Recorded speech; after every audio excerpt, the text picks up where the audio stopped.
With floods receding, relief and rehabilitation efforts in affected areas now go full blast. According to the NDR-RMC, 1.7 million people were affected by the calamity. 18 people have been confirmed dead and 4 others unaccounted for. Here's Aya Macalma for the details.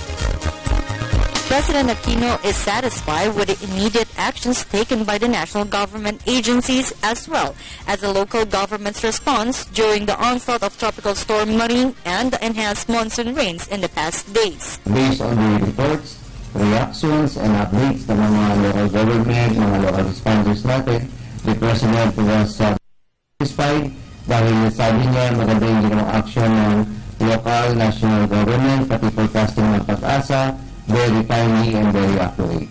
Satisfied po ang Presidente sa ginawang action ng ating gobyerno in this particular monsoon rains.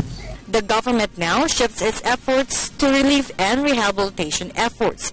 In fact, DSWD is asking for more volunteers to be able to repack 100,000 relief goods in order for them to distribute goods in evacuation centers. 1.7 million pesos are affected by the monsoon in Regions 1, 3, 4A, 4B, Cordillera Region, and Metro Manila.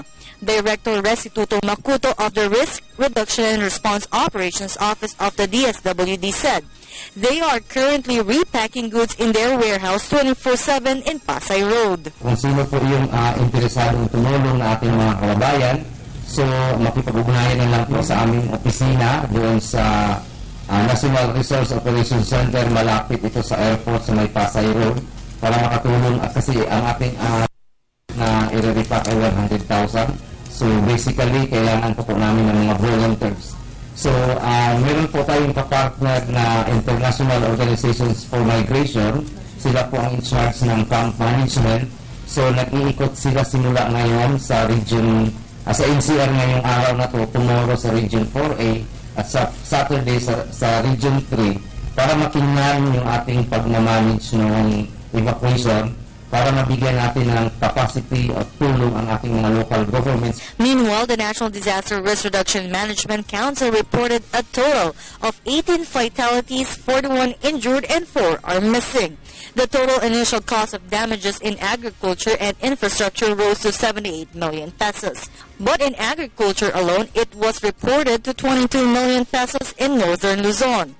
For now, there are 5 provinces, 8 cities, 9 municipalities, and 2 barangays declared under state of calamity due to the effects of the typhoon.